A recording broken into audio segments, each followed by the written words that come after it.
letter stated that Cassie Ventura believed that Mr. Combs is likely to pose a danger to victims who testify in this case, including herself. That's what she previously stated. Now, the most recent letter that she sent the judge, she said that she's fearing for her safety ahead of Diddy's sentencing.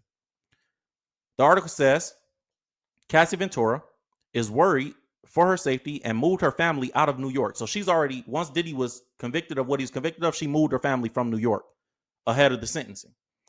It says, she said this as a quote, "I am so scared that if he walks free, his first actions will be swift retribution towards me and others who spoke up," the R&B singer wrote in a victim impact statement. So these are victim impact statements that she's writing to the judge.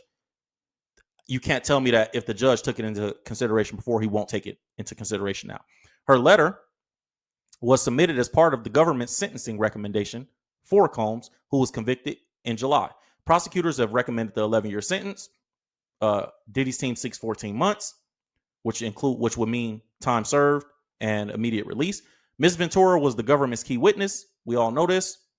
She reiterates the allegations that he forced her to participate in days-long freak-offs in her letter, her first public reflection since testifying in the trial, which she says caused her, quote, tremendous emotional pain. Though the court found Diddy guilty of transportation for prostitution of Cassie. So Cassie is the victim and Jane is the victim. He was cleared on the more serious charges of trafficking and racketeering. Cassie wrote that the jury, quote, failed to see all of the truths at hand and that she hopes the judge would consider her fear and suffering in handing down a sentence.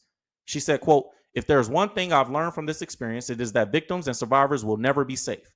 Although I can hope for justice and accountability, I've come to not trusting anything." The prosecution said that there was a precedent to give Combs a sentence of more than a decade.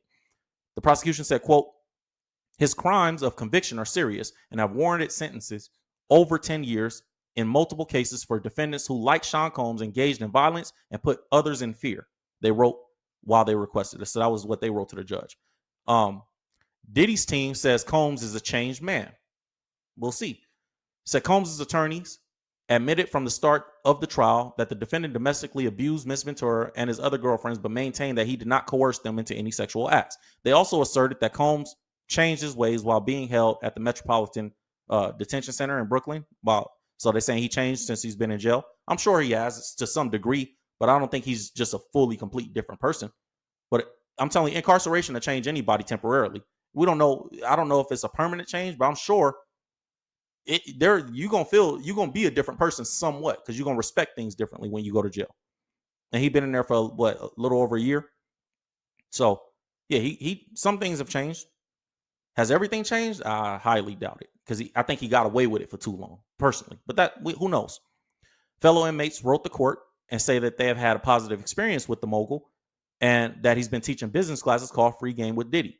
Quote, "He is a humble man who understands that most important things in life are his devotion and quality time with his family and contributions for the benefit of others." I think Diddy knew that before he got caught up with all this. See, but the key is understanding when God give you blessings, bro, you got to do right with them the first time.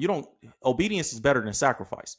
And I think that Diddy, you already knew that, like this quote from this inmate that wrote it or whatever, it's like, bro, Diddy already knew that taking care of his family and taking care of people was important.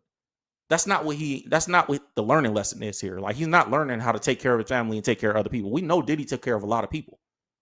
But Cassie wrote in her letter that she doesn't think it's the truth. She said he has no interest in changing or becoming better. He will always be the same cruel, power-hungry, manipulative man that he always is.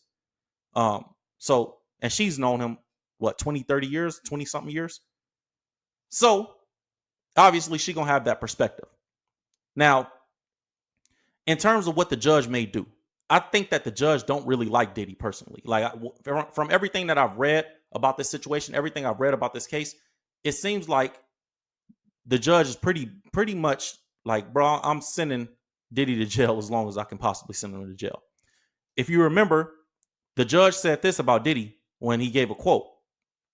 He said it was reported several hours after the verdicts were read in Diddy's case. The judge denied Combs' bail, citing the violence that was starkly depicted in the 2016 hotel security footage that showed him physically assaulting his then girlfriend, Cassie Ventura. So basically the judge is like, bro, I'm still tripping on the whole, like, yes, this whole trial went on, but I'm still kind of focused on this 2016 hotel security footage and the lengths that Diddy went to get it back, which that showed how much control and power Diddy had. Because if you remember during the trial, it was a security guard named Eddie Garcia that came forward, testified, and said Diddy paid him and his supervisor, who was working security at the hotel, $100,000 to get the security footage back of Diddy beating up Cassie. So imagine how many times Diddy got away with stuff because he just was able to bribe the right person, or he was able to, make it go away. And it said that Christina Karam went down to the hotel. They wouldn't give her the tape. Then they were able to get back in contact with the security guard, paid him $100,000. He came to Diddy's office, got to meet Diddy, different things like that. So that whole situation surrounding that, I thought it was crazy. And the judge seems like that was a big thing for him as well.